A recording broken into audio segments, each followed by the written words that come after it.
दिल्ली में विधानसभा चुनाव का शोरगुल थमने के बाद में अब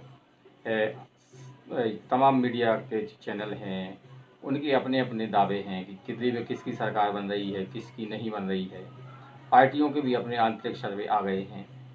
ऐसे में फौलादी सट्टा बाजार के ऊपर अधिकतर मीडिया वाले दावा कर रहे हैं कि ये फौलादी सट्टा बाजार का दावा बिल्कुल सच निकलता है। फौलादी सट्टा बाजार में इस समय आप पार्टी आगे चल रही है, यानी कि आप पार्टी को 50 से 55 सीटें मिल सकती हैं और वो आराम से सरकार बना लेगी।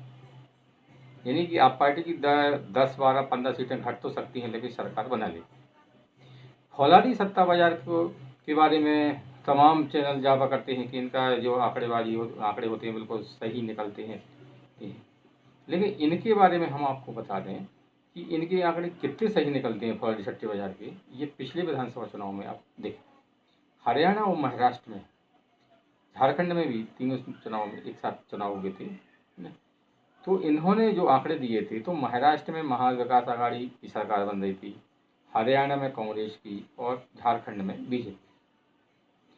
लेकिन जब चुनाव परिणाम आए तो इसके उलट आए। हरियाणा में सभी चैनल हैं, बड़े बड़े चैनल हैं, आज तक हैं, एबीपी है, जी न्यूज़ वगैरह है, और जो भी अधिकतर चैनल देखे जाते हैं, सबका दावा एक ही था कि हरियाणा में इस बार बदलाव हो रहा है, कांग्रेस बहुत ही बहुमत के साथ सरकार में आ रही है, बीजेपी दहाई का अंक भी नहीं छू पाएगी। तमाम सर्वे हो रहे थे। लेकिन जब चुनाव परिणाम आए तो इसकी उलट आए। हरियाणा में बीजेपी सरकार बन गई, कांग्रेस की बुरी हालत। महाराष्ट्र में देखें तो महाराष्ट्र में कांग्रेस के नेतृत्व वाले महाआघाड़ी गठबंधन की सरकार ये फौलादी सट्टा बाजार बना रहा था। लेकिन जब परिणाम आए तो महायुति गठबंधन को 2/3 से अधिक बहुमत मिला। झारखंड में देखें तो झारखंड में भी ये सट्टा बाजार और ये चैनल सब बीजेपी की सरकार बनाए थे, लेकिन यहाँ भी परिणाम उल्टे हैं। तो अब इसी से आप अनुमान लगा सकते हैं कि ये मीडिया के जो सर्वे हैं वो कितने सटीक होते हैं और ये सट्टा बाजार के सर्वे कितने सटीक होते हैं। हालांकि सट्टा बाजार को में जो सट्टे लगते हैं वो करोड़ों रुपए के लगते हैं, उनको अपना पैसा कमाना होता है और वो देखते हैं कि अपने उनकी आंकड़ेबाजी निकालने का क्या तरीका है, ये तो बेजान है। लेकिन वो अधिकतर जो देखते हैं कि किसकी हवा चल रही है, उनके जो आंकड़ेबाजी हैं वो न्यूज़ चैनल से भी प्रभावित होते हैं। तो फौलादी सट्टा बाजार में कुछ भी चले, ये तो सही है या गलत है, ये तो 8 फरवरी को पता पड़ेगा ना। ऐसे में अब इन सर्वे पर विश्वास किया जाए, कहा नहीं जा सकता है। कल 5 फरवरी को दिल्ली में वोट डाले जाएंगे। वोटिंग के बाद में तमाम न्यूज़ चैनल के सर्वे आएंगे, तमाम न्यूज़ चैनल में अपने अपने सर्वे दिखाएंगे। अधिकतर सर्वे में आप देखना कि बीजेपी हारेगी और आप पार्टी जीतेगी, है ना। कुछ एक आध 2 चैनल होंगे जो बीजेपी की सरकार बनाएंगे। तो बड़े बड़े न्यूज़ चैनल के सर्वे शायद ही कभी सही निकलते हो। लोकसभा चुनाव में भी ये भाजपा को भारी बहुमत दे रहे थे, लेकिन जब नतीजे आए तो भाजपा अपने दम पर भी बहुमत नहीं जुटा पाई। तो कहने का मतलब ये है कि ये सर्वे कैसे करते हैं, एजेंसियां बड़े बड़े दावे करती हैं, हमने इतने सैंपल लिए, ये किया, ये मुद्दों पर बात की, इधर बात की, उधर की, लेकिन सब हवा हवाई है। क्योंकि मैं काफ़ी सालों से इस फील्ड में हूँ, यानी पत्रकारिता में हूँ, और काफ़ी सालों से मैंने काफ़ी चुनाव के नतीजे देखे हैं, उनकी वोटिंग परसेंटेज भी निकाली है। लेकिन चुनाव के जो सर्वे हैं वो कभी भी शायद ही सही आए हों।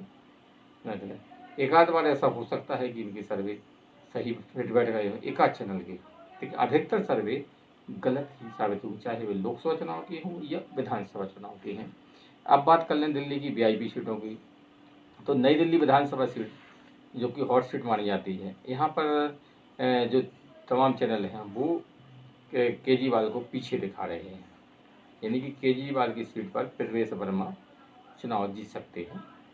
इसी तरह जो कालकाजी सीट है, जहाँ पर दिल्ली की सीएम आतिशी जी चुनाव मैदान में हैं, वहाँ पर भाजपा के रमेश बिदोड़ी जी चुनाव जीतते हुए दिखा रहे हैं, है ना।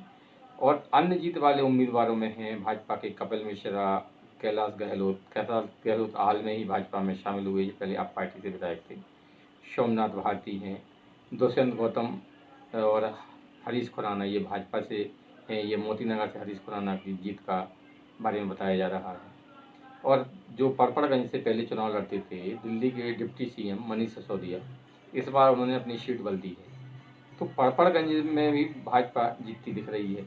और जो मतलब ये क्या नाम, मैंने कि सोमनाथ भाटी की सीट है, तो और सॉरी, जो मनीष सिसोदिया की सीट है, उस पर भी चुनाव फंसा हुआ है। और अभी तक जो तमाम सर्वे और चैनल के दावे हैं, उसके अनुसार मनीष सिसोदिया भी इस बार चुनाव हार सकते हैं। यानी कि आप पार्टी के टॉप बड़े नेताओं में सिर्फ सोमनाथ भारती ही आगे दिख रहे हैं, जबकि सौरभ भारद्वाज अपनी सीट से पीछे हैं, अतिशी जी अपनी सीट से पीछे हैं, केजरीवाल जी अपनी सीट से पीछे दिखाए जा रहे हैं।